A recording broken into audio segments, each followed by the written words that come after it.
Iceland is a stable democracy with a high standard of living, and until recently, extremely low unemployment and government debt.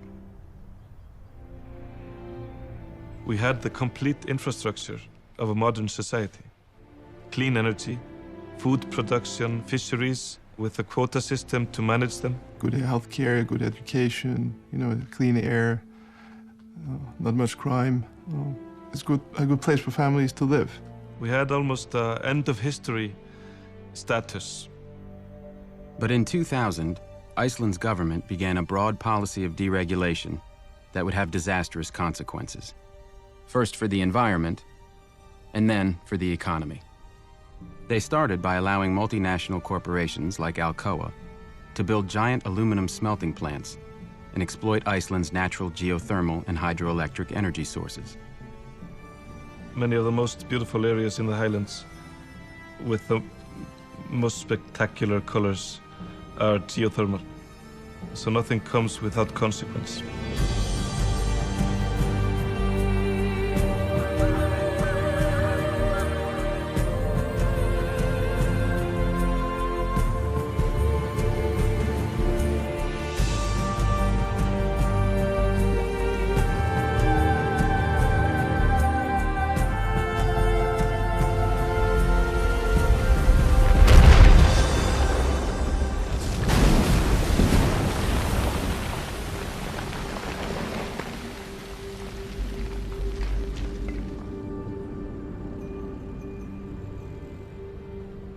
At the same time, the government privatized Iceland's 3 largest banks. The result was one of the purest experiments in financial deregulation ever conducted.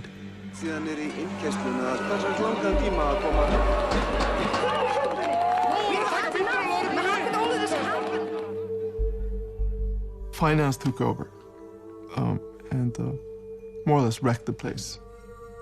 In a 5-year period, these 3 tiny banks, which had never operated outside of Iceland, borrowed $120 billion, 10 times the size of Iceland's economy. The bankers showered money on themselves, each other, and their friends. There was a massive bubble. Stock prices went up by a factor of 9. House prices more than doubled. Iceland's bubble gave rise to people like Jan Asgeir Jóhannesson. He borrowed billions from the banks to buy up high-end retail businesses in London. He also bought a pinstriped private jet, a $40 million yacht, and a Manhattan penthouse. Newspapers always had the headline, "This millionaire bought this company," in the UK or in Finland or in France or wherever. Instead of saying, "This millionaire took a $1 billion loan to buy this company and he took it from your local bank." The banks set up money market funds, and the banks advised deposit holders to withdraw money and put them in the money market funds. The Ponzi scheme needed everything it could.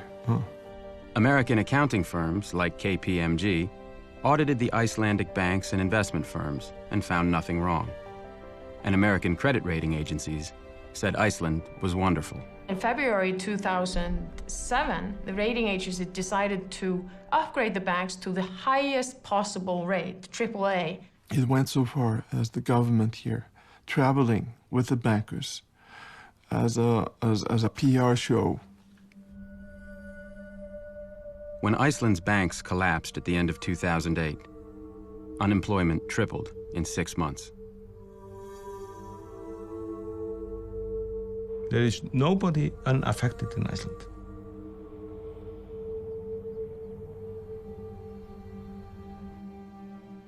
So a lot of people here lost their savings. Yes, that's the case. The government regulators who should have been protecting the citizens of Iceland had done nothing. You have 2 lawyers from the regulator going down to a bank to talk about some issue. When they approached the bank, they would see 19 SUVs outside the bank, right? So you enter the bank and you have the 19 lawyers sitting in front of you, right? Very, very well prepared, ready to kill any argument you make. And then if you do really well, they'll offer you a job, right? 1/3 of Iceland's financial regulators went to work for the banks. But this is a universal problem, huh? In New York, you have the same problem, right?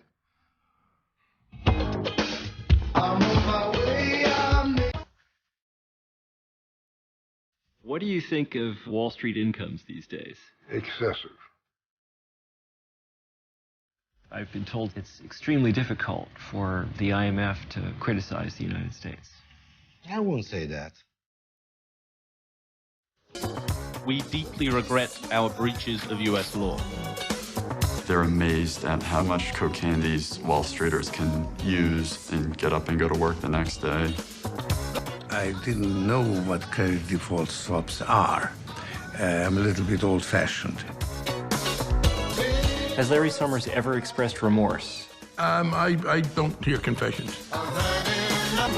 The government's just writing checks. That's Plan A, that's Plan B, and that's Plan C. Would you support legal controls on executive pay? I would not. Are you comfortable with the level of compensation in the financial services industry? If they've earned it, then yes, I am. Do you think they've earned it? I think they've earned it. And so you've helped these people blow the world up. Oh, you could say that.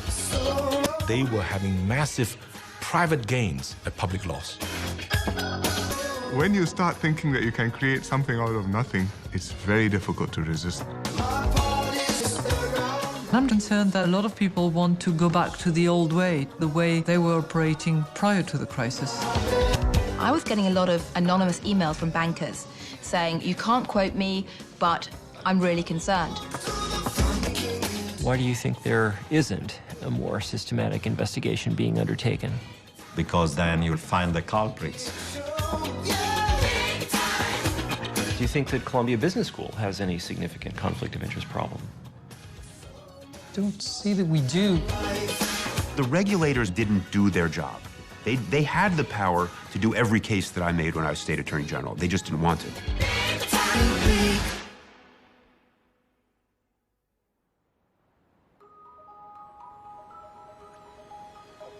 Lehman Brothers, one of the most venerable and biggest investment banks, was forced to declare itself bankrupt. Another, Merrill Lynch, was forced to sell itself. Today, crisis talks are underway. World financial markets are way down today following dramatic developments. 目前雷曼兄弟已经进入了破产清算程序。著名的会计事务所普华。Crise, panique. La presse française annonce clairement la couleur. In September 2008, the bankruptcy of the U.S. investment bank Lehman Brothers and the collapse of the world's largest insurance company, AIG, triggered a global financial crisis. Gripped markets overnight with Asian stocks slammed. Stocks fell off a cliff, the largest single-point drop in history. Share prices continued to tumble in the aftermath of the Lehman collapse. The result was a global recession, which cost the world tens of trillions of dollars, rendered 30 million people unemployed, and doubled the national debt of the United States. If you look at the cost of it, destruction of equity wealth, of housing wealth, the destruction of income, of jobs, 15 million people globally could end up below the poverty line again. This is just a hugely expensive crisis. This crisis was not an accident. It was caused by an out-of-control industry. Since the 1980s, the rise of the U.S. financial sector has led to a series of increasingly severe financial crises. Each crisis has caused more damage, while the industry has made more and more money.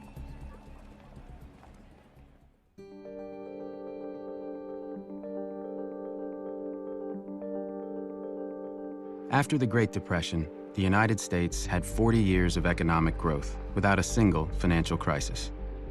The financial industry was tightly regulated. Most regular banks were local businesses, and they were prohibited from speculating with depositors' savings.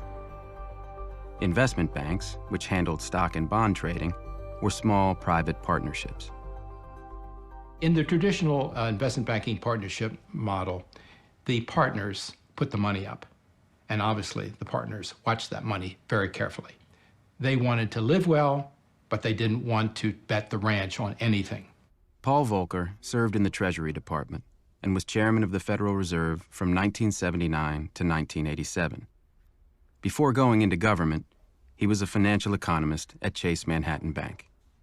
When I left Chase to go in the Treasury in 1969, I think my income was in the neighborhood of $45,000. $45,000 a year. Morgan Stanley in 1972 had approximately 110 total personnel, one office, and capital of $12 million. Now, Morgan Stanley has 50,000 workers and has capital of several billion and has offices all over the world. In the 1980s, the financial industry exploded. The investment banks went public, giving them huge amounts of stockholder money. People on Wall Street started getting rich. I had a friend who was a bond trader at Merrill Lynch in the 1970s. He had a job as a train conductor at night because he had 3 kids and couldn't support them on what a bond trader made. By 1986, he was making millions of dollars and thought it was because he was smart. The highest order of business before the nation is to restore our economic prosperity. In 1981, President Ronald Reagan chose as Treasury Secretary the CEO of the investment bank Merrill Lynch, Donald Regan. Wall Street and the president do see eye to eye. I've talked to many leaders of Wall Street. They all say we're behind the president 100%. The Reagan administration, supported by economists and financial lobbyists, started a 30-year period of financial deregulation. In 1982, the Reagan administration deregulated savings and loan companies, allowing them to make risky investments with their depositors' money. By the end of the decade, hundreds of savings and loan companies had failed. This crisis cost taxpayers $124 billion and cost many people their life savings. It may be the biggest bank heist in our history. Thousands of savings and loan executives went to jail for looting their companies. One of the most extreme cases was Charles Keating. Mr. Keating, you got a word? In 1985, when federal regulators began investigating him, Keating hired an economist named Alan Greenspan. In this letter to regulators, Greenspan praised Keating's sound business plans and expertise and said he saw no risk in allowing Keating to invest his customers' money. Keating reportedly paid Greenspan $40,000. Charles Keating went to prison shortly afterwards. As for Alan Greenspan, President Reagan appointed him chairman of America's central bank, the Federal Reserve. Greenspan was reappointed by Presidents Clinton and George W. Bush. During the Clinton administration, deregulation continued under Greenspan, and Treasury Secretaries Robert Rubin, the former CEO of the investment bank Goldman Sachs, and Larry Summers, a Harvard economics professor. The financial sector, Wall Street being powerful, having lobbies, having lots of money, step by step captured the political system, both on the Democratic and the Republican side. By the late 1990s, the financial sector had consolidated into a few gigantic firms, each of them so large that their failure could threaten the whole system. And the Clinton administration helped them grow even larger. In 1998, Citicorp and Travelers merged to form Citigroup, the largest financial services company in the world. The merger violated the Glass-Steagall Act, a law passed after the Great Depression, which prevented banks with consumer deposits from engaging in risky investment banking activities. It was illegal to acquire Travelers. Greenspan said nothing. The Federal Reserve gave him an exemption for a year, and then they got the law passed. In 1999, at the urging of Summers and Rubin, Congress passed the Graham-Leach-Bliley Act, known to some as the Citigroup Relief Act.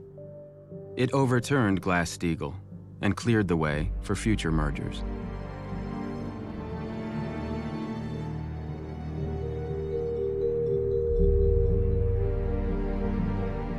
Why do you have big banks? Well, because banks like monopoly power, because banks like lobbying power, because banks know that when they're too big, they will be bailed. Markets are inherently unstable, or at least potentially unstable. And appropriate metaphor is the oil tankers. They're very big, And therefore, you have to put in compartments to prevent the sloshing around of oil from capsizing the boat. The design of the boat has to take that into account. And after the Depression, the regulations actually introduced these very watertight compartments. And deregulation has led to the end of compartmentalization. The next crisis came at the end of the 90s. The investment banks fueled a massive bubble in internet stocks, which was followed by a crash in 2001 that caused $5 trillion in investment losses. The Securities and Exchange Commission, the federal agency which had been created during the Depression to regulate investment banking, had done nothing. In the absence of meaningful federal action, and there has been none, and given the clear failure of self-regulation, it has become necessary for others to step in and adopt the protections needed. Eliot Spitzer's investigation revealed that the investment banks had promoted internet companies they knew would fail. Stock analysts were being paid based on how much business they brought in, and what they said publicly was quite different from what they said privately. InfoSpace, given the highest possible rating, dismissed by an analyst as a piece of junk. Excite, also highly rated, called such a piece of crap. The defense that was proffered by many of the investment banks was not, you're wrong. It was, everybody's doing it and everybody knows it's going on, and therefore nobody should rely on these analysts anyway. In December 2002, 10 investment banks settled the case for a total of $1.4 billion and promised to change their ways. Scott Talbot is the chief lobbyist for the Financial Services Roundtable, one of the most powerful groups in Washington, which represents nearly all of the world's largest financial companies. Are you comfortable with the fact that several of your member companies have engaged in large-scale criminal activity? You'll have to be specific. Okay. First of all, criminal activity shouldn't be accepted. Since deregulation began, the world's biggest financial firms have been caught laundering money, defrauding customers, and cooking their books again and again and again. Credit Suisse helped funnel money for Iran's nuclear program and for the Aerospace Industries Organization of Iran, which builds ballistic missiles. Any information that would identify it as Iranian would be removed. The bank was fined $536 million. Citibank helped funnel $100 million of drug money out of Mexico. Did you comment that she should, quote, lose any documents connected with the account? I said that in a kidding manner. It was at the early stages of this. I did not mean it seriously. Between 1998 and 2003, Fannie Mae overstated its earnings by more than $10 billion. These accounting standards are highly complex and require determinations over which experts often disagree. CEO Franklin Raines, who used to be President Clinton's budget director, received over $52 million in bonuses. When UBS was caught helping wealthy Americans evade taxes, they refused to cooperate with the U.S. government. Would you be willing to supply the names? If there's a treaty framework... No treaty framework. You've agreed you participated in a fraud. But while the companies face unprecedented fines, the investment firms do not have to admit any wrongdoing. When you're this large and you're dealing with this many products and this many customers, mistakes happen.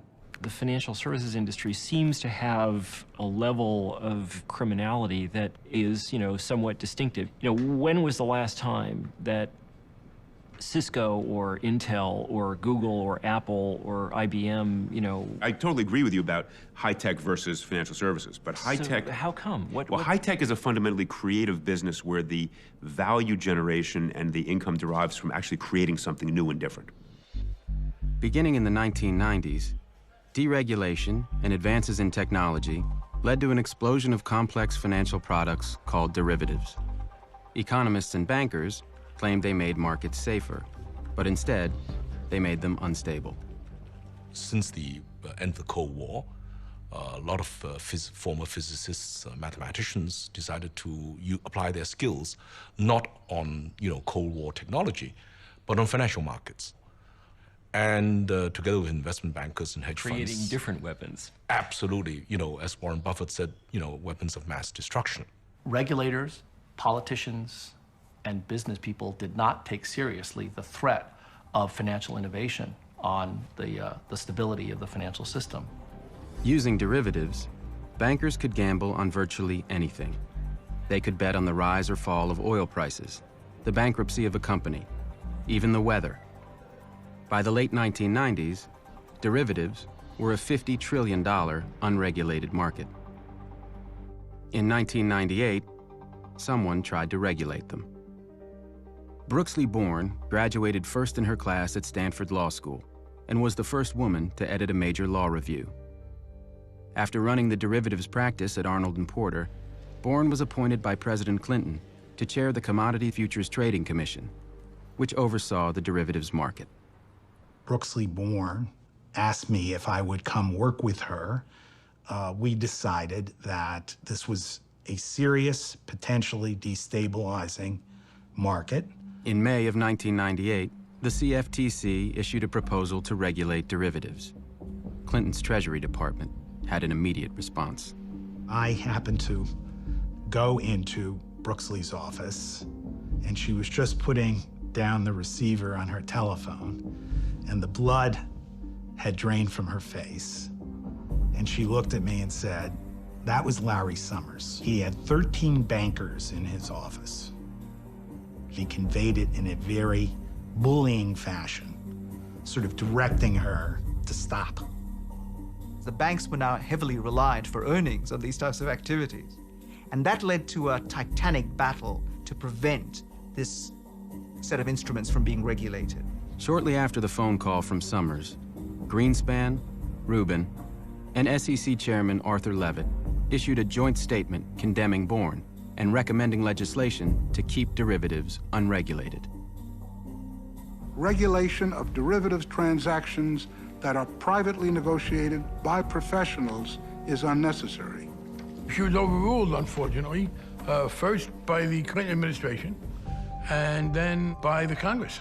In 2000, Senator Phil Gramm took a major role in getting a bill passed that pretty much exempted derivatives from regulation. They are unifying markets, they're reducing regulatory burden. I believe that we need to do it.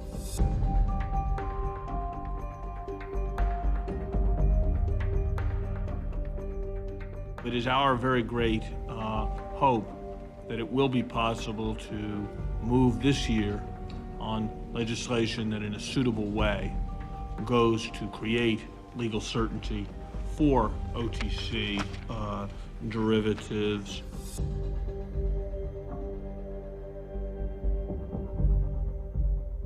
I wish to associate myself with all of the remarks of Secretary Summers.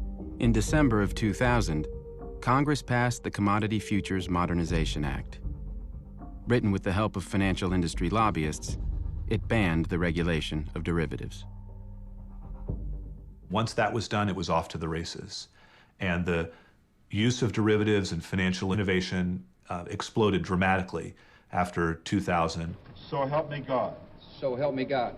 By the time George W. Bush took office in 2001, the U.S. financial sector was vastly more profitable, concentrated, and powerful than ever before.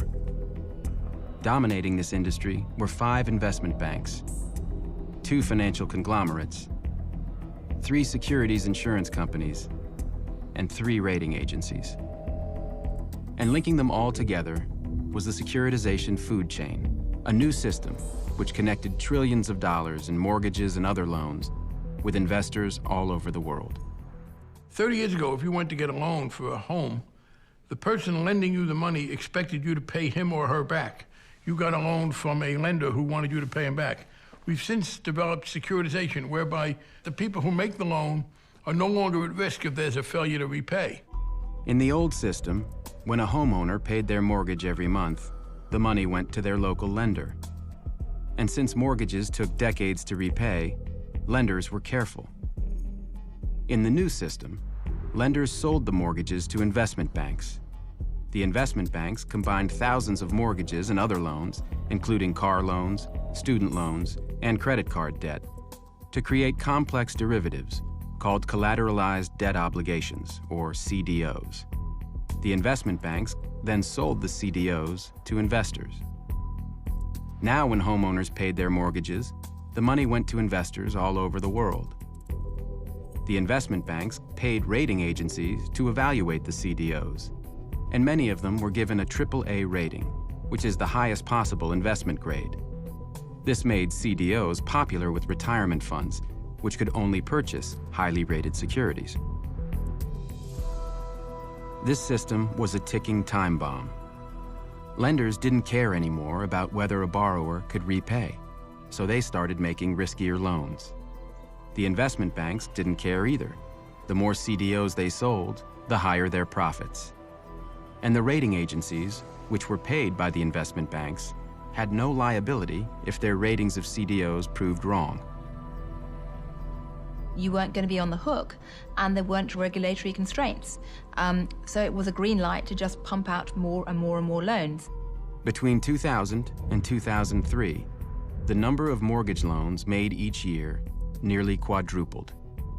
Everybody in this securitization food chain from the very beginning until the end, they didn't care about the quality of the mortgage. They were caring about maximizing the volume and getting a fee out of it.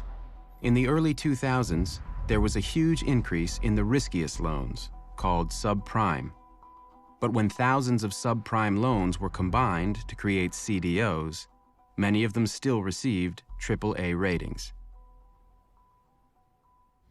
Now, it would have been possible to create derivative products that don't have these risks, that carry the equivalent of deductibles, where there are limits on the risks that can be taken on, and so forth. They didn't do that, did they? They didn't do that, and in retrospect, they should have done. So did these guys know that they were doing something dangerous? I think they did.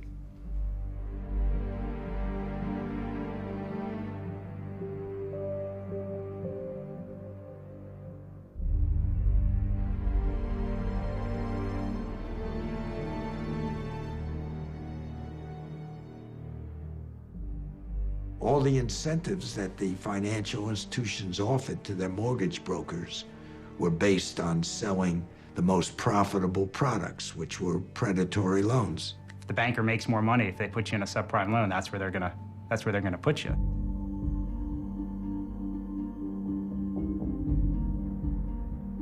Suddenly, hundreds of billions of dollars a year were flowing through the securitization chain. Since anyone could get a mortgage, home purchases and housing prices skyrocketed. The result was the biggest financial bubble in history. Real estate is real. They can see their asset. They can live in their asset. They can rent out their asset. You had a huge boom in housing that made no sense at all. The financing appetites of the financial sector drove what everybody else did. Last time we had a housing bubble was in the late 80s.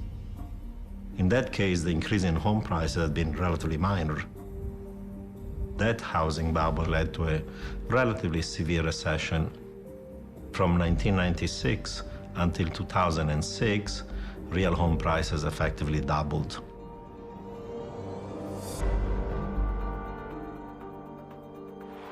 At $500 a ticket, they've come to hear how to buy their very own piece of the American dream.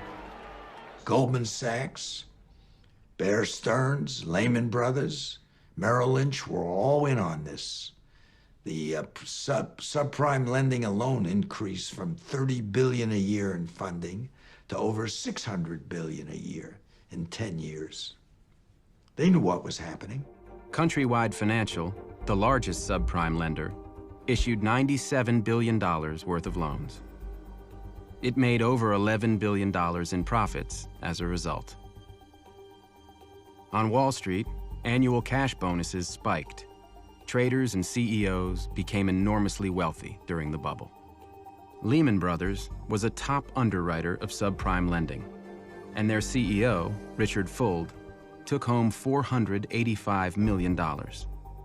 On Wall Street, this housing and credit bubble was leading to hundreds of billions of dollars of profits. By 2006, about 40% of all profits of S&P 500 firms was coming from financial institutions. It wasn't real profits, it wasn't real income, it was just money that was being created by the system and booked as income 2-3 years down the road.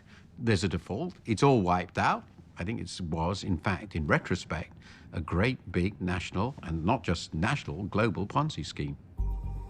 Through the Home Ownership and Equity Protection Act, the Federal Reserve Board had broad authority to regulate the mortgage industry. But Fed Chairman Alan Greenspan refused to use it. Alan Greenspan said, no, that's regulation. Ideologically, I don't believe in it. For 20 years, Robert Gnizda was the head of Greenlining, a powerful consumer advocacy group. He met with Greenspan on a regular basis. We gave him an example of countrywide and 150 different complex adjustable rate mortgages. He said, if you had a doctorate in math, you wouldn't be able to understand them enough to know which was good for you and which wasn't. So we thought he was going to take action. But as the conversation continued, it was clear he was stuck with his ideology. We met again with Greenspan in '05. Often we met with him twice a year, and never less than once a year. And he wouldn't change his mind.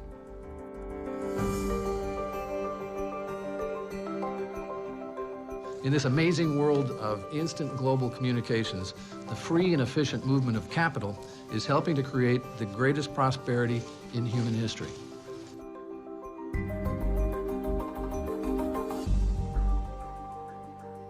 $146 people were cut from the enforcement division of the SEC. Is that what you also testified to?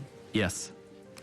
Yeah, I think there has been a systematic gutting, or whatever you want to call it, of the agency and its capability through cutting back of staff. The SEC Office of Risk Management was reduced to a staff, did you say, of one? Yeah, when that gentleman would go home at night, he could turn the lights out. During the bubble, the investment banks were borrowing heavily to buy more loans and create more CDOs. The ratio between borrowed money and the bank's own money was called leverage.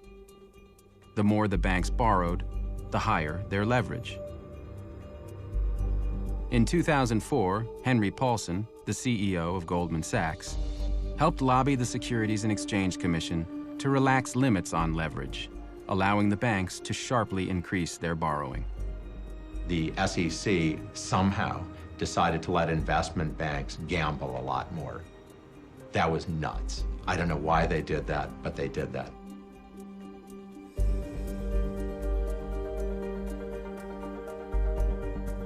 We've said these are the big guys, and clearly that's true. But that means if anything goes wrong, it's going to be an awfully big mess. At these levels, you obviously are dealing with the most highly sophisticated financial institutions. These are the firms that do most of the derivative activity in the United States. We talked to some of them as to what their comfort level was. The firms actually thought that the number was appropriate. The commissioners vote to adopt the rule amendments and new rules as recommended by the staff. Yes. Yes. We do indeed. Unanimous, and we are adjourned. The degree of leverage in the financial system became absolutely frightening. Investment banks leveraging up to the level of 33 to 1, which means that a tiny 3% decrease in the value of their asset base would leave them insolvent. There was another ticking time bomb in the financial system. AIG, the world's largest insurance company, was selling huge quantities of derivatives called credit default swaps. For investors who owned CDOs, credit default swaps worked like an insurance policy. An investor who purchased a credit default swap paid AIG a quarterly premium.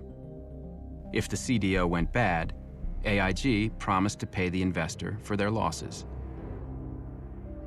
But unlike regular insurance, speculators could also buy credit default swaps from AIG in order to bet against CDOs they didn't own. In insurance, you can only insure something you own. Let's say you and I own property. I own a house. I can only insure that house once. The derivatives universe essentially enables anybody to actually insure that house. So you could insure that, somebody else could do that, so 50 people might insure my house. So what happens is, if my house burns down, now the number of losses in the system becomes proportionately larger. Since credit default swaps were unregulated, AIG didn't have to put aside any money to cover potential losses. Instead, AIG paid its employees huge cash bonuses as soon as contracts were signed. But if the CDOs later went bad, AIG would be on the hook. People are essentially being rewarded for taking massive risks in good times that generate short-term revenues and profits and therefore bonuses, but that's going to lead to the firm to be bankrupt over time. That's a totally distorted system of compensation. AIG's Financial Products Division in London issued $500 billion worth of credit default swaps during the bubble, many of them for CDOs backed by subprime mortgages. The 400 employees at AIG FP made $3.5 billion between 2000 and 2007. Joseph Cassano, the head of AIG FP, personally made $315 million.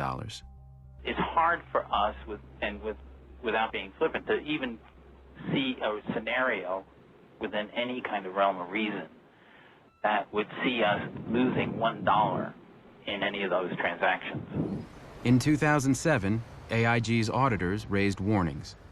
One of them, Joseph St. Denis, resigned in protest after Cassano repeatedly blocked him from investigating AIG FP's accounting. Let me tell you one person that didn't get a bonus while everybody else was getting bonuses. That was St. Denis, Mr. St. Denis, who tried to alert the two of you to the fact that you were running into big problems. He quit in frustration, and he didn't get a bonus.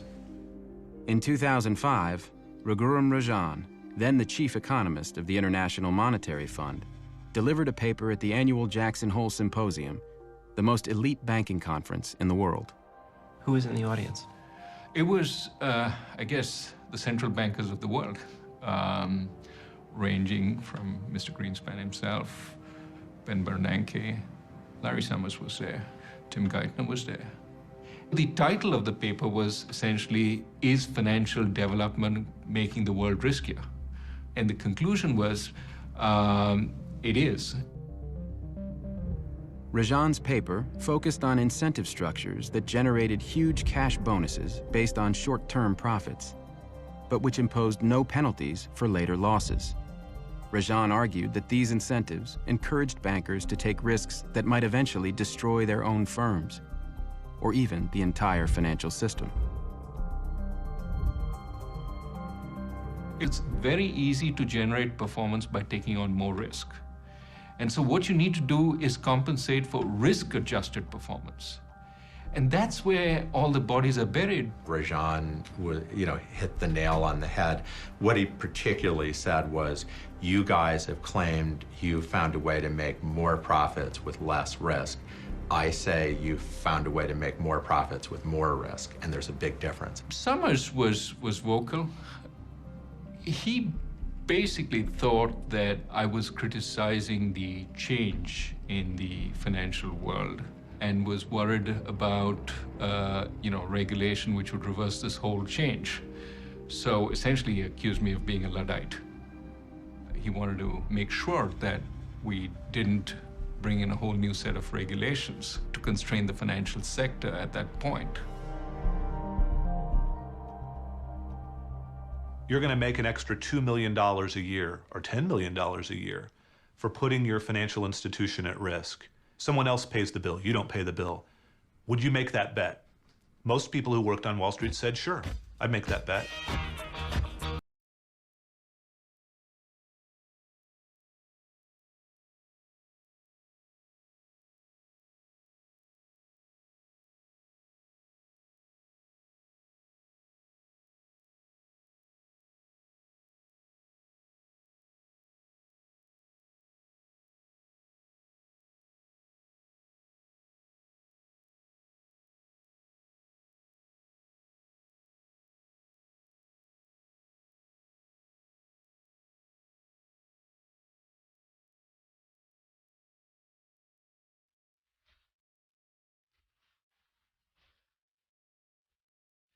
It never was enough. They don't want to own one home. They want to own 5 homes. And they want to have an expensive penthouse on Park Avenue. And they want to have their own private jet. You think this is an industry where very high compensation levels are justified? Well, I think, yeah, I would take caution or take heed or take exception to your word very high. I mean, it's all relative. You have a $14 million oceanfront home in Florida. You have a summer vacation home in Sun Valley, Idaho. You and your wife have an art collection filled with million-dollar paintings. Richard Fold never appeared on the trading floor. There were art advisors up there all the time. You know, he had his own private elevator. He went out of his way to be disconnected. I mean, his elevator, they hired technicians to program it, you know, so that his driver would call in the morning and a security guard would hold it. There's only like a 2 or 3 second window where he actually has to see people. And he hops into this elevator and goes straight to 31. Lehman owned a bunch of corporate jets. Do you know about this? Yes. How many were there? Well, there were 6, including the 767s. He also had a helicopter. I see. Isn't that kind of a lot of planes to have for? We're dealing with type A personalities, and type A personalities know everything in the world. Banking became a pissing contest. No, mine's bigger than yours, that kind of stuff. It was all men that ran it, incidentally. $50 billion deals were not large enough, so we do $100 billion deals. These people are risk takers, they're impulsive.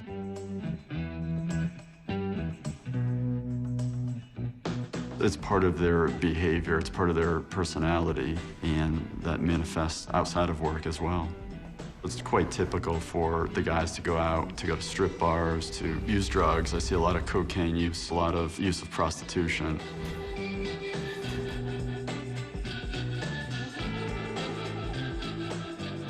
Recently, neuroscientists have done experiments where they've taken individuals and put them into an MRI machine, and they have them play a game where the prize is money.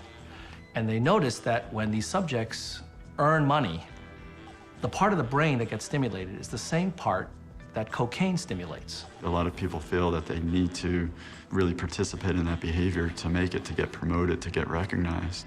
According to a Bloomberg article, business entertainment represents 5% of revenue for New York derivatives brokers and often includes strip clubs, prostitution, and drugs. A New York broker filed a lawsuit in 2007 against his firm, alleging he was required to retain prostitutes to entertain traders. There's just a blatant disregard for the impact that their actions might have on society, on family. They have no problem using a prostitute and going home to their wife.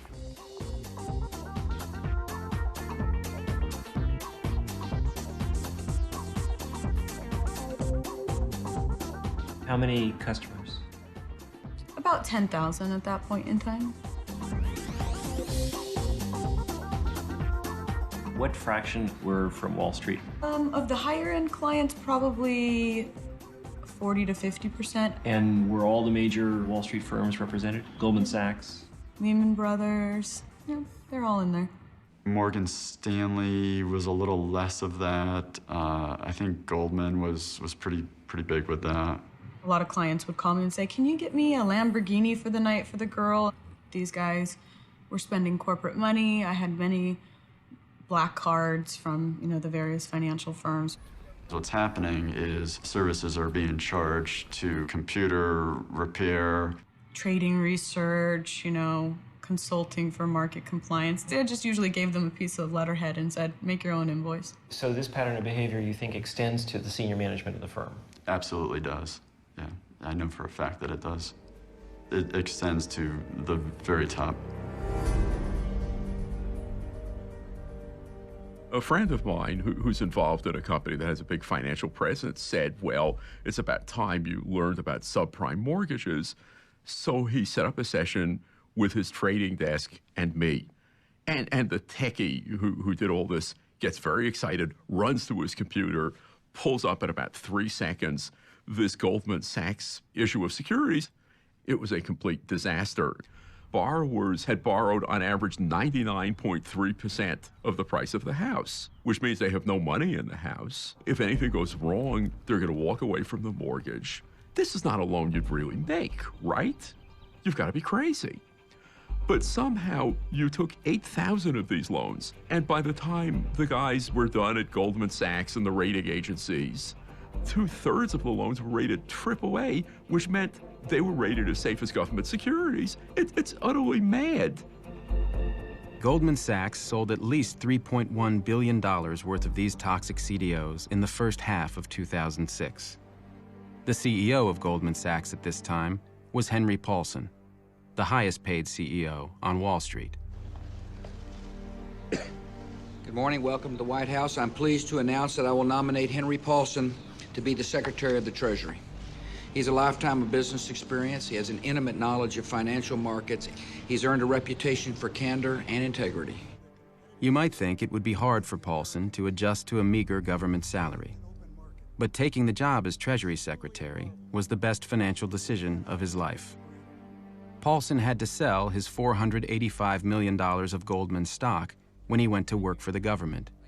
But because of a law passed by the first President Bush, he didn't have to pay any taxes on it. It saved him $50 million.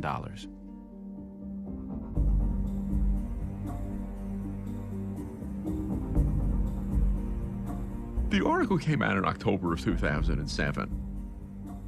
Already a third of the mortgages defaulted. Now, most of them are gone.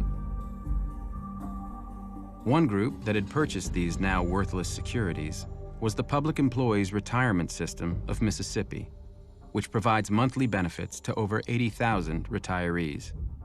They lost millions of dollars and are now suing Goldman Sachs.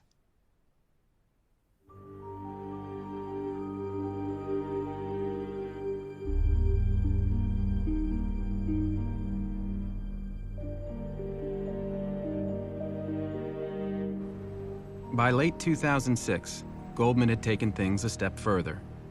It didn't just sell toxic CDOs.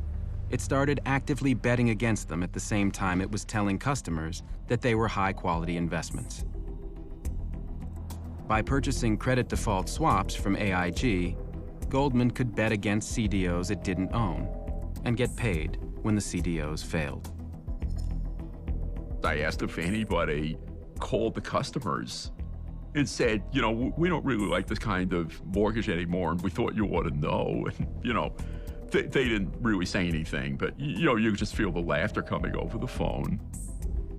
Goldman Sachs bought at least $22 billion of credit default swaps from AIG. It was so much that Goldman realized that AIG itself might go bankrupt. So they spent $150 million insuring themselves against AIG's potential collapse. Then, in 2007, Goldman went even further. They started selling CDOs specifically designed so that the more money their customers lost, the more money Goldman Sachs made.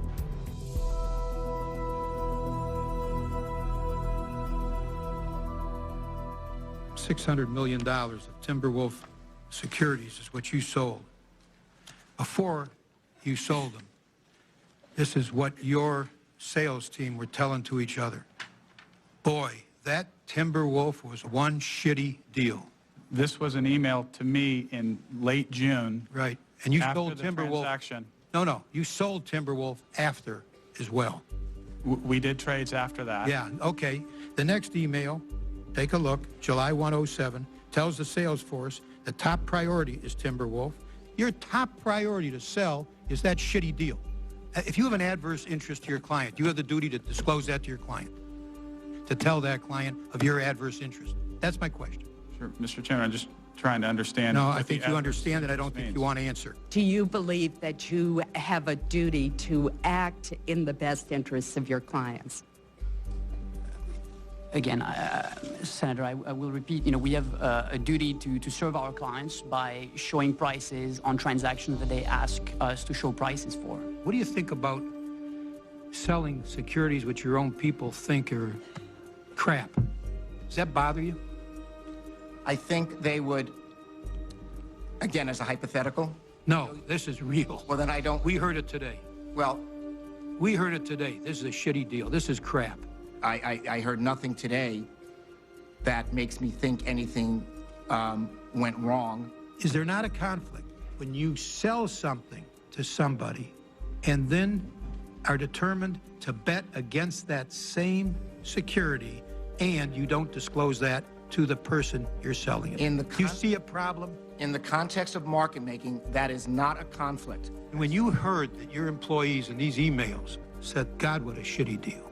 God, what a piece of crap. Do you feel anything? I think that's very unfortunate to have on email. Are you embarrassed? And very unfortunate. I don't. On again, email, please don't take that how the wrong about way. feeling that way? I think it's very unfortunate for anyone to have said that in any form. Is it your understanding that your competitors were engaged in similar activities? Yes, and to a greater extent than us in most cases.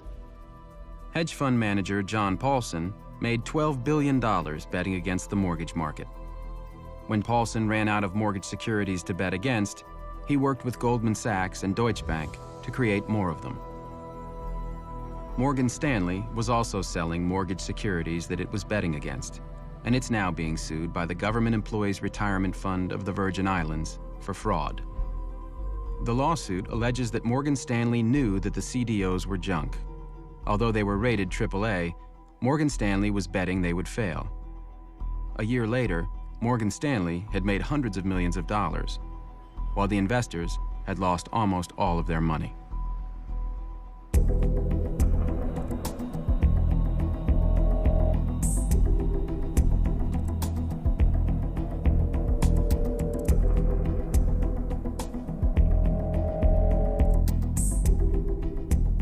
You would have thought that pension funds would have said, those are subprime. Why am I buying them?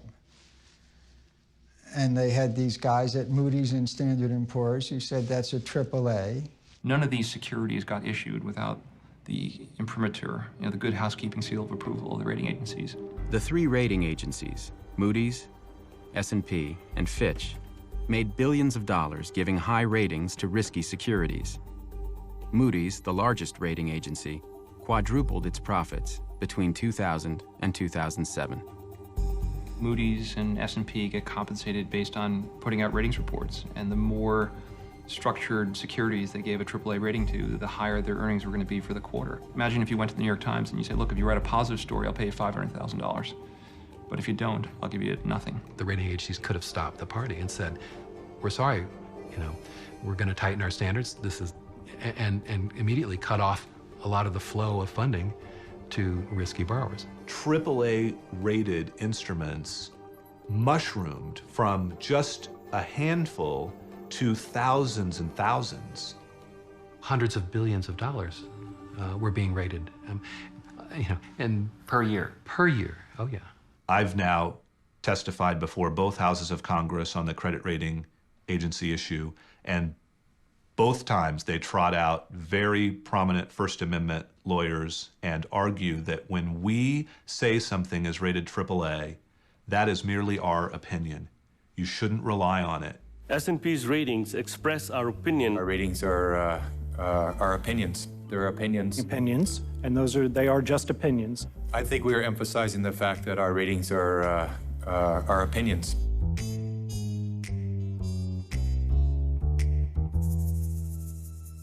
They do not speak to the market value of a security, the volatility of its price, or its suitability as an investment.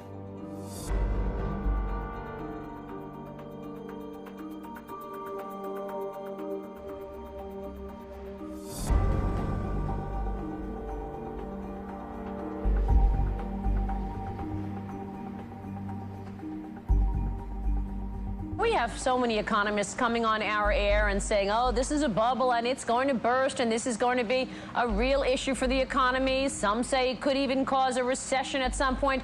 What is the worst case scenario if, in fact, we were to see prices come down substantially across the country? Well, I guess I don't buy your premise. It's a pretty unlikely possibility. We've never had a decline in house prices on a nationwide basis. Ben Bernanke became chairman of the Federal Reserve Board in February 2006, the top year for subprime lending. But despite numerous warnings, Bernanke and the Federal Reserve Board did nothing.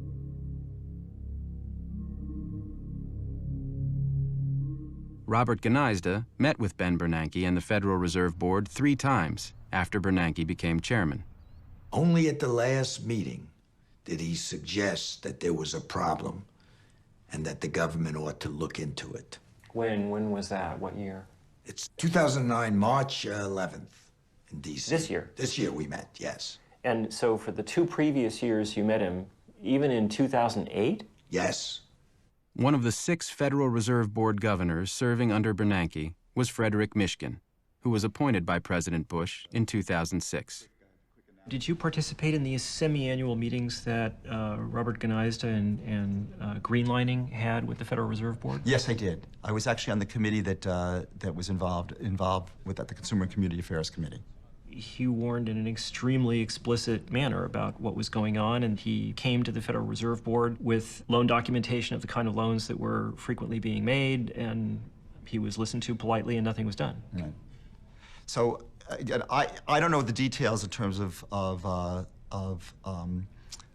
in fact, I just don't, whatever information he provided, I'm not sure exactly, it's actually, to be honest with you, I can't remember this kind of discussion, but certainly there were issues that were coming up, but then the question is, how pervasive are they? Why didn't you try looking? I think that people did. We have people we had a whole group of people looking at this for whatever reason. You can't be serious. If you would have looked, you would have found things. You know, that's very, very easy to always say that you can always find it. As early as 2004, the FBI was already warning about an epidemic of mortgage fraud. They reported inflated appraisals, doctored loan documentation, and other fraudulent activity. In 2005, the IMF's chief economist, Raghuram Rajan, warned that dangerous incentives could lead to a crisis. Then came Nouriel Roubini's warnings in 2006, Alan Sloan's articles in Fortune magazine and the Washington Post in 2007, and repeated warnings from the IMF. I say that on behalf of the institution, the crisis which is in front of us is a huge crisis. Who did you talk to? The government, Treasury, Fed, everybody. In May of 2007, hedge fund manager Bill Ackman circulated a presentation called Who's Holding the Bag, which described how the bubble would unravel. And in early 2008, Charles Morris published his book about the impending crisis. You're just not sure, what do you do? And you might have some suspicions that underwriting standards are being weakened, but then the question is, should you do anything about it? By 2008, home foreclosures were skyrocketing, and the securitization food chain imploded. Lenders could no longer sell their loans to the investment banks, and as the loans went bad, dozens of lenders failed. Chuck Prince of Citibank famously said that we have to dance until the music stops. Actually, the music had stopped already when he said that. The market for CDOs collapsed, leaving the investment banks holding hundreds of billions of dollars in loans, CDOs, and real estate they couldn't sell.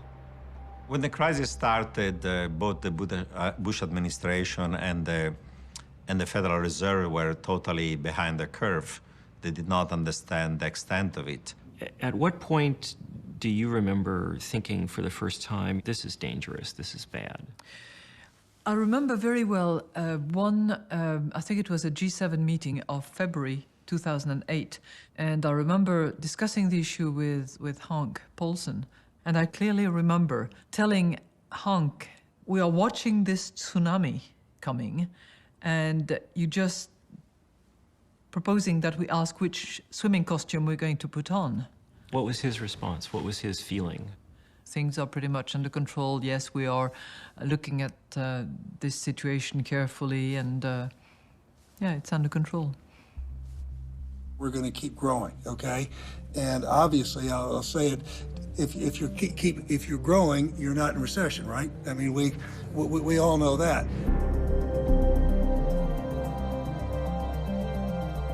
In a matter of days, one of the pillars of Wall Street... In March of 2008, the investment bank Bear Stearns ran out of cash and was acquired for $2 a share by J.P. Morgan Chase. The deal was backed by $30 billion in emergency guarantees from the Federal Reserve. That was the time when the administration could have come in and put in place, various kinds of measures that would have reduced system risk. The information I'm receiving from some entities is the end is not here, that there are other shoes to fall. I've seen those investment banks working with the Fed and the SEC strengthen their liquidity, strengthen their capital positions. I get reports all the time. Our regulators are very vigilant. On September 7th, 2008, Henry Paulson announced the federal takeover of Fannie Mae and Freddie Mac, two giant mortgage lenders on the brink of collapse. Nothing about our actions today in any way reflects a changed view of the housing correction or the strength of other U.S. financial institutions. 2 days later, Lehman Brothers announced record losses of $3.2 billion, and its stock collapsed. The effects of Lehman and AIG in September still came as a surprise. I mean, this is even after July and Fannie and Freddie. So clearly there was stuff that as of September, major stuff, that nobody knew about. I think that's fair. Bear Stearns was rated AAA like a month before it went bankrupt? More likely A2. A2? Yeah. Okay. A2 is still not bankrupt. No. It's a high investment grade, solid investment grade rating. Lehman Brothers, A2 within days of failing. AIG, AA within days of being bailed out. Fannie Mae and Freddie Mac were AAA when they were rescued. Citigroup, Merrill, all of them had investment grade ratings. How can that be? Well, that's a good question. That's a great question. At no point did the administration ever go to all the major institutions and say, you know, this is serious, tell us what your positions are, you know, no bullshit, where are you? Mm-hmm. Well, first, that's what the regulators, that's their job, right? Their job is to understand the exposure across these different institutions, and they have a very refined understanding that I think became more refined as the crisis proceeded. So, forgive me, but that's clearly not true. I mean, what do you mean it's not true? In August of 2008, were you aware of the credit ratings held then by Lehman Brothers, Merrill Lynch, AIG, and did you think that they were accurate? Well, certainly by that time, it was always clear that earlier credit ratings weren't accurate because they had been downgraded substantially. No, they hadn't. There was still some downgrading in terms of the industry and concerns, and certainly the stock prices. Not some. All those firms were rated at least A2 until a couple of days before they were rescued. Well, then, you know, then the answer is I just don't know enough to really answer your question on this particular issue. Governor Fred Mishkin is resigning effective August 31. He says he plans to return to his teaching post at Columbia's Graduate School of Business. Why did you leave the Federal Reserve in August of 2008? I mean, in the middle of the worst financial crisis. So I had to revise a textbook. His departure leaves the Fed board with 3 of its 7 seats vacant, just when the economy needs it most. Well, I'm sure your textbook is important and widely read, but in August of 2008, you know, some somewhat more important things were going on in the world, don't you think? By Friday, September 12th, Lehman Brothers had run out of cash, and the entire investment banking industry was sinking fast. The stability of the global financial system was in jeopardy. That weekend, Henry Paulson and Timothy Geithner, president of the New York Federal Reserve, called an emergency meeting with the CEOs of the major banks in an effort to rescue Lehman. But Lehman wasn't alone. Merrill Lynch, another major investment bank, was also on the brink of failure. And that Sunday, it was acquired by Bank of America. The only bank interested in buying Lehman was the British firm Barclays. But British regulators demanded a financial guarantee from the US government. Paulson refused.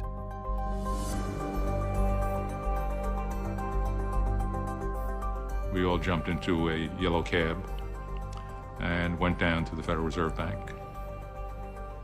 They wanted the bankruptcy case commenced before midnight of September 14. We kept pressing that this would be a terrible event. And at some point, I used the word Armageddon, and they fully considered the consequences of what they were proposing. The effect on the market would be extraordinary. You said this? Yes. They just said they had considered all of the comments that we had made, And they were still of the belief that in order to calm the markets and move forward, it was necessary for Lehman to go into bankruptcy. Calm the markets. Yes. When were you first told that Lehman, in fact, was going to go bankrupt? After the fact. After the fact. Wow. Okay. And what was your reaction when you learned of it? Holy cow. Paulson and Bernanke had not consulted with other governments and didn't understand the consequences of foreign bankruptcy laws. Lehman Brothers London continued to empty their Under desks. British law, Lehman's London office had to be closed immediately. All transactions came to a halt, and there are thousands and thousands and thousands of transactions. The hedge funds who had had assets with Lehman in London discovered overnight, to their complete horror, that they couldn't get those assets back. One of the points of the hub failed, and that had huge knock-on effects around the system. The oldest money market fund in the nation wrote off roughly $750 million in bad debt issued by the now bankrupt Lehman Brothers. Lehman's failure also caused a collapse in the commercial paper market, which many companies depend on to pay for operating expenses such as payroll. That means maybe they have to lay off employees. They can't buy parts. It stops business in its tracks. Suddenly, people stood and said, listen, what can we believe in? There's nothing we can trust anymore. That same week, AIG owed $13 billion to holders of credit default swaps, and it didn't have the money. AIG was another hub. If AIG had stopped, all planes may have to be, stop flying. On September 17th, AIG is taken over by the government. And one day later, Paulson and Bernanke asked Congress for $700 billion to bail out the banks. We're coming together. They warned that the alternative would be a catastrophic financial collapse. It was scary, the entire system froze up. Every part of the financial system, every part of the credit system, nobody could borrow money. There was like a cardiac arrest of the global financial system. I'm playing the hand that was dealt me. A lot of what I'm dealing with, I'm dealing with the consequences of things that were done often many years ago. Secretary Paulson spoke throughout the fall and all the potential root causes of this, and there are plenty. He called him. So I'm not sure. You're not being serious about that, are you? I am being serious. What would you have expected? What were you looking for that you didn't see? He was the senior advocate for prohibiting the regulation of credit default swaps and also lifting the leverage limits on the investment banks. So again, he mentioned those things? I never heard him mention those things. Could we turn this off for a second?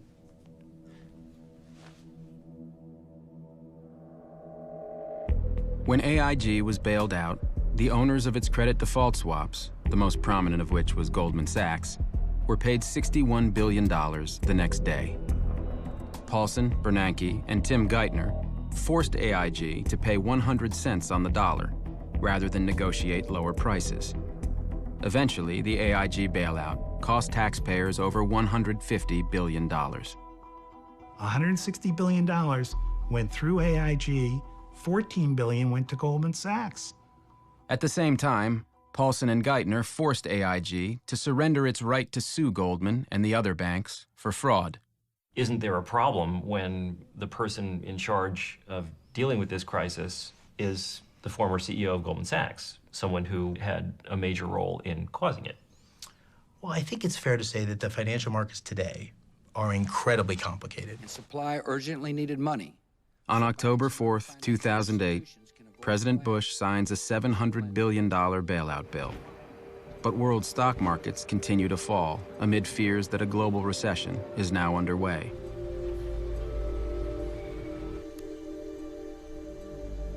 The bailout legislation does nothing to stem the tide of layoffs and foreclosures. Unemployment in the United States and Europe quickly rises to 10%. The recession accelerates and spreads globally.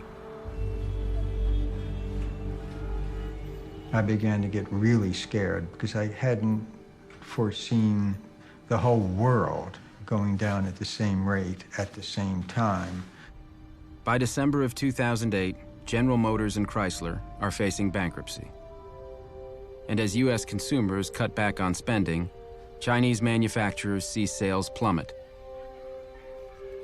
over 10 million migrant workers in China lose their jobs.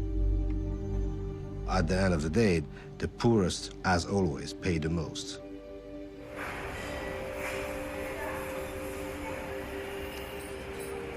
Here you can earn a lot of money, like 70, 80 US dollar per month. As a farmer in the countryside, you cannot earn so much money. The workers, they just wire the salary to their hometown to give them family. The crisis started in America. We all know it will be coming to China. Some factories try to cut off some workers. And some people get poor because they lose the job. The lives get harder.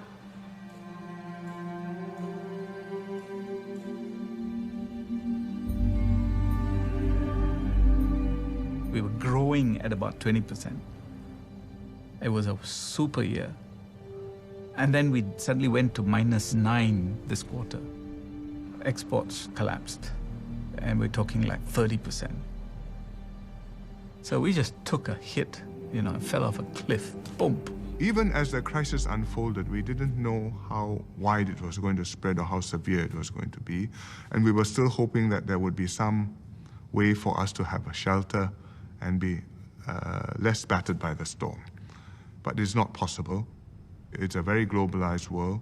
The economies are all linked together.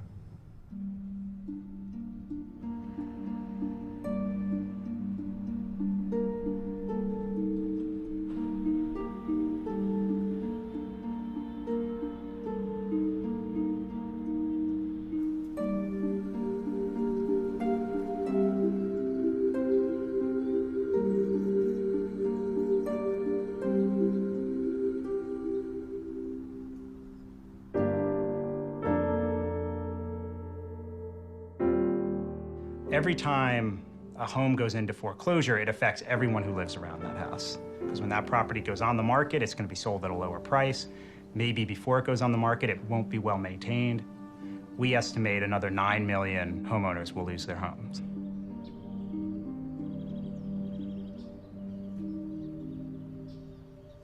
Salimos un fin de semana a mirar qué casas estaban de venta. Miramos una. El pago iba a ser de $3,200.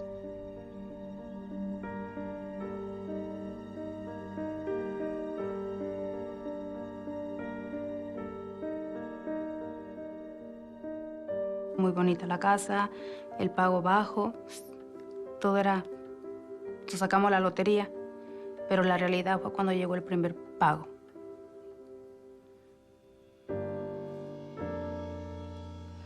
Y yo en lo personal me sentía muy mal con mi esposo. Porque trabaja demasiado y tenemos 3 hijos.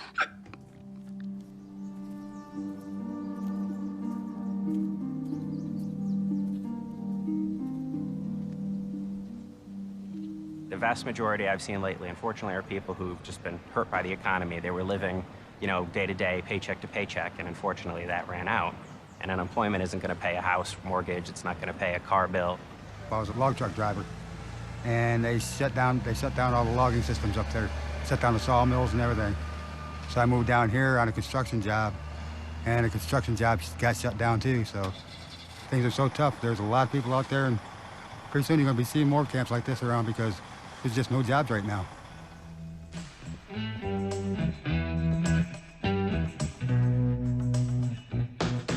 When the company did well, we did well. When the company did not do well, sir, we did not do well. The men who destroyed their own companies and plunged the world into crisis walked away from the wreckage with their fortunes intact.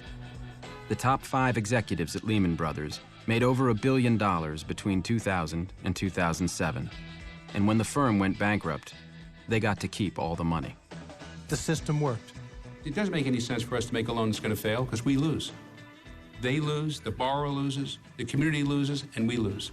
Countrywide CEO Angelo Mozillo made $470 million between 2003 and 2008.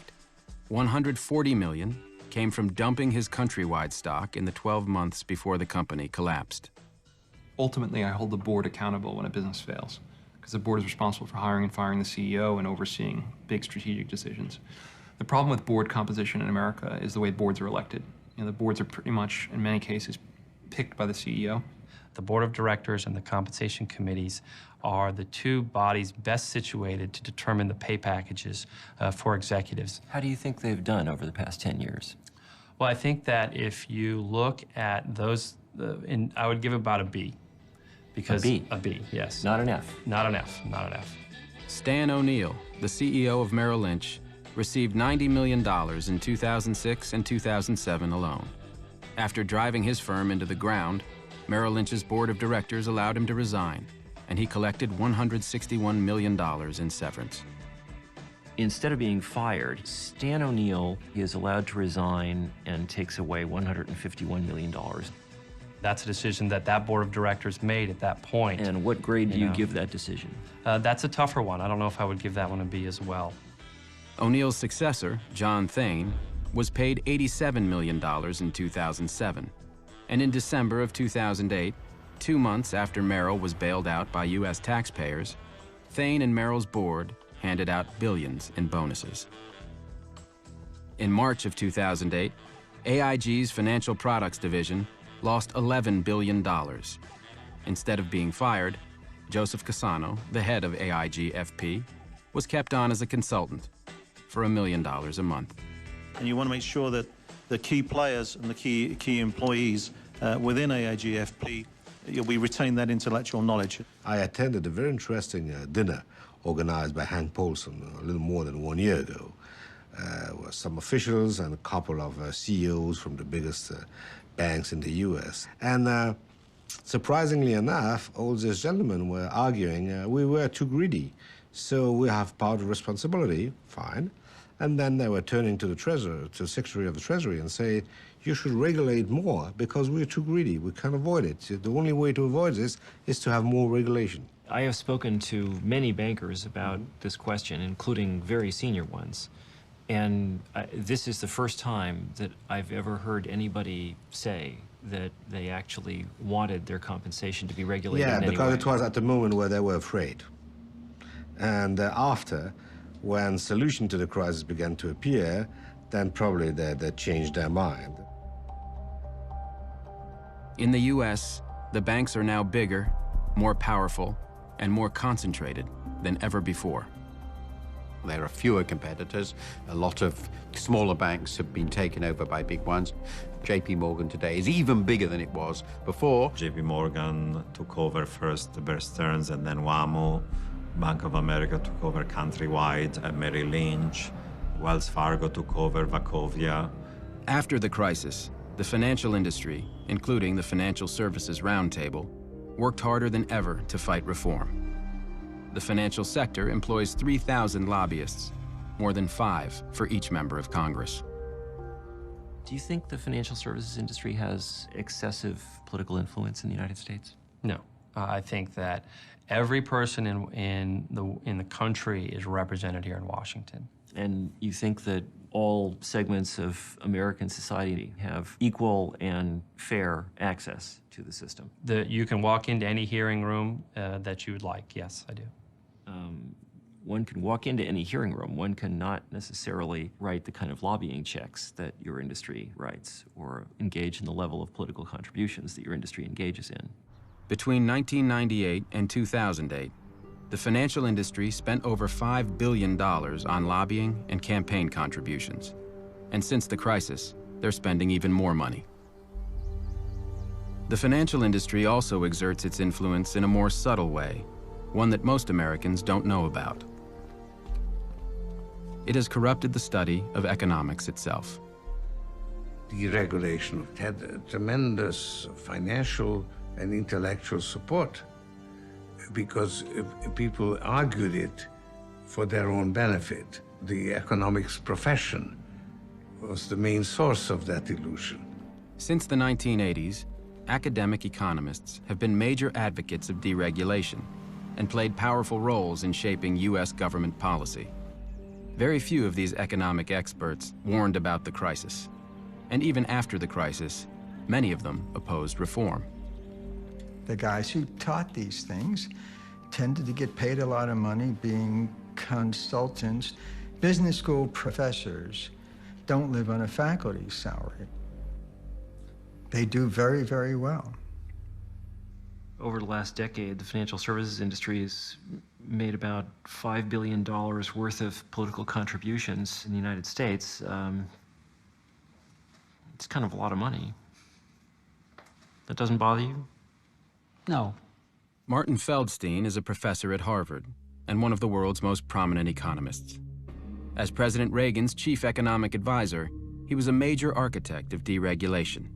And from 1988 until 2009, he was on the board of directors of both AIG and AIG Financial Products, which paid him millions of dollars. You have any regrets about having been on AIG's board? I have no comments. No, I have no regrets about being on AIG's board. None? That I can say, absolutely not. Absolutely not. Okay. You have any regrets about AIG's decisions? I cannot say anything more about AIG. I've taught at Northwestern and Chicago, Harvard, and Columbia. Glenn Hubbard is the dean of Columbia Business School and was the chairman of the Council of Economic Advisors under George W. Bush. Do you think the financial services industry has too much political power in the United States? I don't think so, no. You certainly wouldn't get that impression by the drubbing that they regularly get in Washington. Many prominent academics quietly make fortunes while helping the financial industry shape public debate and government policy. The Analysis Group, Charles River Associates, Compass Lexicon, and the Law and Economics Consulting Group manage a multi-billion-dollar industry that provides academic experts for hire. Two bankers who used these services were Ralph Ciaffi and Matthew Tannen, Bear Stearns hedge fund managers prosecuted for securities fraud. After hiring the Analysis Group, both were acquitted. Glenn Hubbard was paid $100,000 to testify in their defense.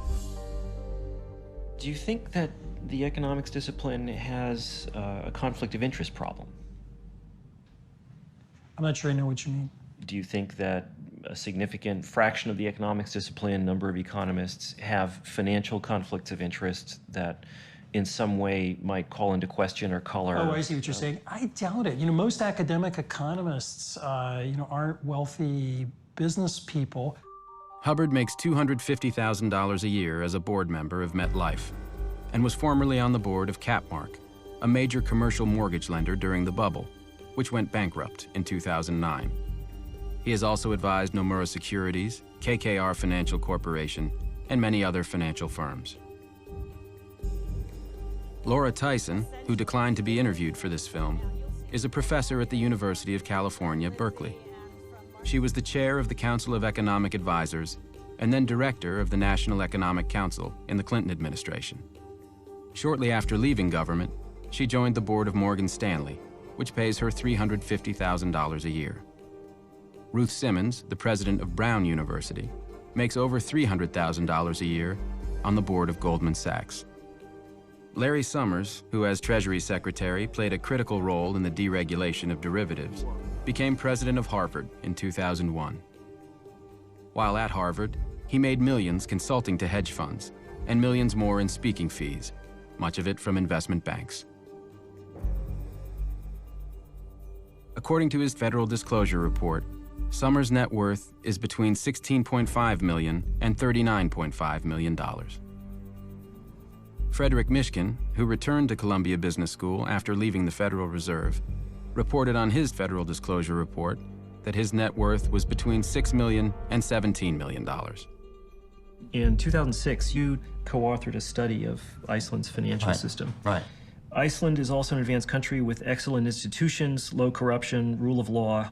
The economy has already adjusted to financial liberalization, while prudential regulation supervision is generally quite strong. Yeah, and that was the mistake. That turns out that that the prudential regulation and supervision was not strong in Iceland, and So particularly what during led this you period. to think that it was?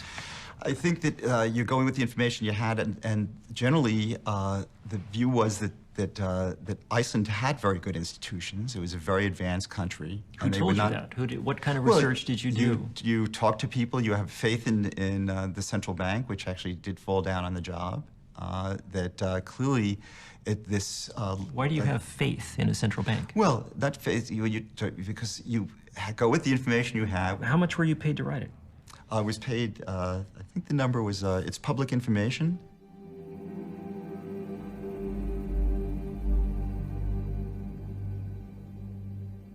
On your CV, the title of this report has been changed from Financial Stability in Iceland to Financial Instability in Iceland. Oh, well, I don't know. Whatever it is the thing. If it's a typo, there's a typo. I think what should be publicly available is whenever anybody does research on a topic that they disclose if they have any financial conflict with that research. But if I recall, there is no policy to that effect. I can't imagine anybody not doing that. In terms of putting it in a paper, there would be significant professional sanction for failure to do that. I didn't see any place in the study where you indicated that you had been paid by the Icelandic Chamber of Commerce to produce it. No, I don't, you know. Okay. Richard Portis, the most famous economist in Britain and a professor at London Business School, was also commissioned by the Icelandic Chamber of Commerce in 2007 to write a report which praised the Icelandic financial sector. The banks themselves are highly liquid. They've actually made money on the fall of the Icelandic krona. These are strong banks. Their funding, their market funding is assured for the coming year. These are well-run banks. Richard, thank you so much. Like Mishkin, Portis's report didn't disclose his payment from the Icelandic Chamber of Commerce. Does Harvard require disclosures of financial conflict of interest in publications? Not to my knowledge. Do you require people to report the compensation they've received from outside activities? No. Don't you think that's a problem? I don't see why. Martin Feldstein being on the board of AIG, Laura Tyson going on the board of Morgan Stanley, Larry Summers making $10 million a year consulting to financial services firms. Irrelevant. Yep, yeah, basically irrelevant. You've written a very large number of articles about a very wide array of subjects. You never saw fit to investigate the risks of unregulated credit default swaps? I never did. Same question with regard to executive compensation, the regulation of corporate governance, the effect of political contributions. I don't know that I would have anything to add to those discussions. I'm looking at your resume now. It looks to me as if the majority of your outside activities are consulting and directorship arrangements with the financial services industry. Would you not agree with that characterization? No, to my knowledge, I don't think my consulting clients are even on my CV, so no. Who are your consulting clients? I don't believe I have to discuss that with you. Okay. In fact, you have a few more minutes and the interview's over. Do you consult for any financial services firms? The answer is I do. But I do not want to go into details about that. Do they include other financial services firms? Possibly. You don't remember? This isn't a deposition, sir. I was polite enough to give you time. Foolishly, I now see, but you have 3 more minutes. Give it your best shot. In 2004, at the height of the bubble, Glenn Hubbard co-authored a widely read paper with William C. Dudley, the chief economist of Goldman Sachs. In the paper, Hubbard praised credit derivatives and the securitization chain, stating that they had improved allocation of capital and were enhancing financial stability. He cited reduced volatility in the economy and stated that recessions had become less frequent and milder. Credit derivatives were protecting banks against losses and helping to distribute risk. A medical researcher writes an article saying, to treat this disease, you should prescribe this drug. Turns out, doctor makes 80% of personal income from manufacture of this drug. Does not bother you. I think it's certainly important to disclose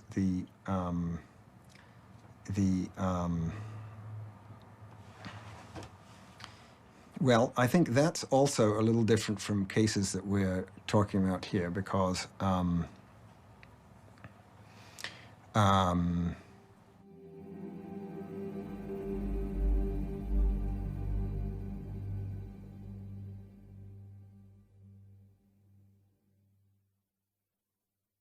So, what do you think this says about the economics discipline? Well, I mean, it has no relevance to anything, really. And indeed, I think it's a part of the, it's an important part of the problem.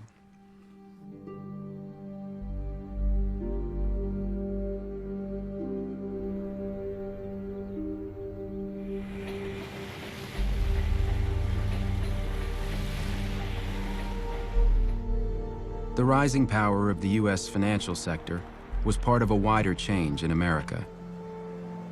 Since the 1980s, the United States has become a more unequal society, and its economic dominance has declined. Companies like General Motors, Chrysler, and U.S. Steel, formerly the core of the U.S. economy, were poorly managed and falling behind their foreign competitors. And as countries like China opened their economies, American companies sent jobs overseas to save money. For many, many years, the 660 million people in the developed world were effectively sheltered from all of this additional labor that existed on the planet. Suddenly, the bamboo curtain and the iron curtain are lifted, and you have 2.5 billion additional people. American factory workers were laid off by the tens of thousands. Our manufacturing base was destroyed literally over the course of a few years. As manufacturing declined, other industries rose. The United States leads the world in information technology, where high-paying jobs are easy to find. But those jobs require an education. And for average Americans, college is increasingly out of reach. While top private universities like Harvard have billions of dollars in their endowments, funding for public universities is shrinking, and tuition is rising. Tuition for California's public universities rose from $650 in the 1970s to over $10,000 in 2010. Increasingly, the most important determinant of whether Americans go to college is whether they can find the money to pay for it. Meanwhile, American tax policy shifted to favor the wealthy. When I first came to office, I thought taxes were too high, and they were. The most dramatic change was a series of tax cuts designed by Glenn Hubbard, who at the time was serving as President Bush's chief economic advisor. The Bush administration sharply reduced taxes on investment gains, stock dividends, and eliminated the estate tax. We had a comprehensive plan that, when acted, has left nearly $1.1 trillion in the hands of American workers, families, investors, and small business owners. Most of the benefits of these tax cuts went to the wealthiest 1% of Americans. And by the way, it was really the cornerstone in many ways of our economic recovery policy. Inequality of wealth in the United States is now higher than in any other developed country. American families responded to these changes in two ways: by working longer hours and by going into debt. As the middle class falls further and further behind, there is a political urge to respond by making it easier to get credit. You don't have to have a lousy home. The low-income home buyer can have just as nice a house as anybody else. American families borrowed to finance their homes, their cars, their health care, and their children's educations. People in the bottom 90% lost ground between 1980 and 2007. It all went to the top 1%. For the first time in history, average Americans have less education and are less prosperous than their parents. The era of greed and irresponsibility on Wall Street and in Washington has led us to a financial crisis as serious as any that we faced since the Great Depression. When the financial crisis struck just before the 2008 election, Barack Obama pointed to Wall Street greed and regulatory failures as examples of the need for change in America. A lack of oversight in Washington and on Wall Street is exactly what got us into this mess. After taking office, President Obama spoke of the need to reform the financial industry. We want a systemic risk regulator, increased capital requirements. We need a consumer financial protection agency. We need to change Wall Street's culture. But when finally enacted in mid-2010, the administration's financial reforms were weak, and in some critical areas, including the rating agencies, lobbying, and compensation, nothing significant was even proposed. Addressing Obama and, quote, regulatory reform, my response, if it was one word, would be, ha. There's very little reform. How come? It's a Wall Street government. Obama chose Timothy Geithner as Treasury Secretary. Geithner was the president of the New York Federal Reserve during the crisis, and one of the key players in the decision to pay Goldman Sachs 100 cents on the dollar for its bets against mortgages. When Tim Geithner was testifying to be confirmed as Treasury Secretary, he said, "I have never been a regulator." Now that said to me, he did not understand his job as president of the New York Fed. The new president of the New York Fed is William C. Dudley, the former chief economist of Goldman Sachs, whose paper with Glenn Hubbard praised derivatives. Geithner's chief of staff is Mark Patterson, a former lobbyist for Goldman.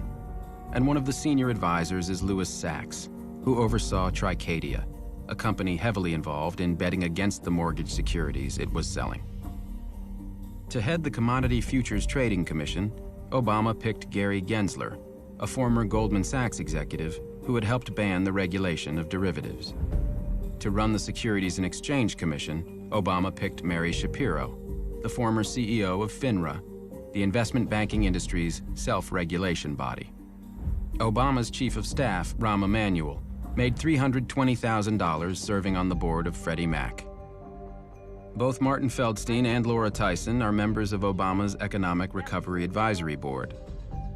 And Obama's chief economic advisor is Larry Summers. The most senior economic advisors are the very people who were there who built the structure.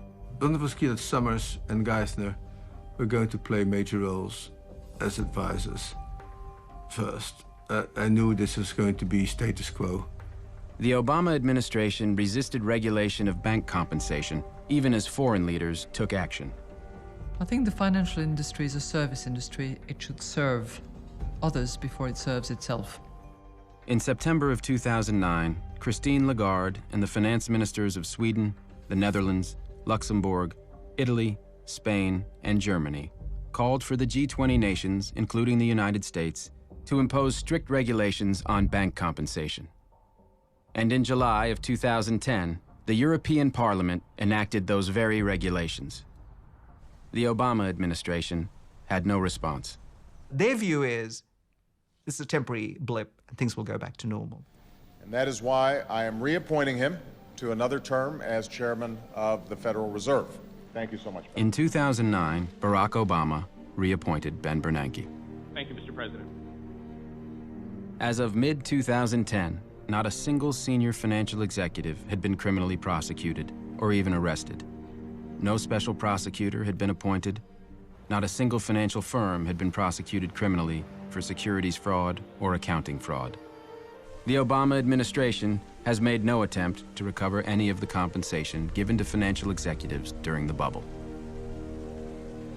I certainly would think of criminal action against some of Countrywide's top leaders like Mazzillo. I'd certainly look at Bear Stearns, Goldman Sachs, and Lehman Brothers, and Merrill Lynch. For criminal prosecutions? Yes. Yes. In regard They'd be to... very hard to win. But I think they could do it if they got enough underlings to tell the truth. In an industry in which drug use, prostitution, and fraudulent billing of prostitutes as a business expense occur on an industrial scale, it wouldn't be hard to make people talk if you really wanted to. They gave me a plea bargain and I took it. They were not interested in any of my records. They weren't interested in anything. They were not interested in your records. That's correct. That's correct. There's a sensibility that you don't use people's personal vices in the context of Wall Street cases necessarily to get them to flip.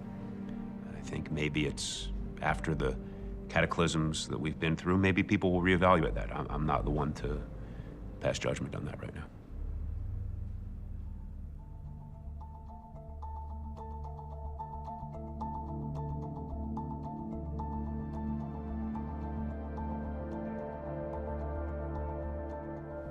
You come to us today telling us we're sorry, we didn't mean it, we won't do it again.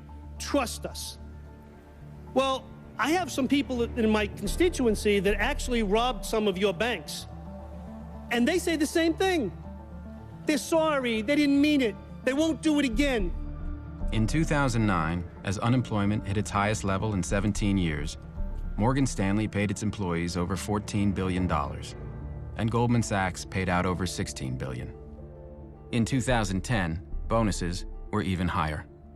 Why should a financial engineer be paid four times to 100 times more than a real engineer? A real engineer build bridges.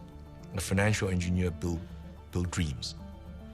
And you know, when those dreams turn out to be nightmares, other people pay for it.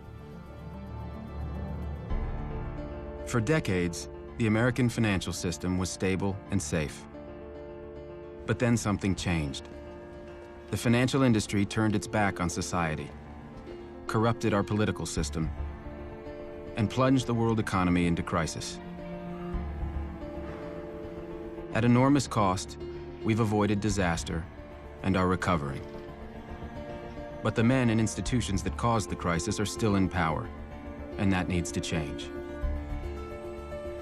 They will tell us that we need them, and that what they do is too complicated for us to understand.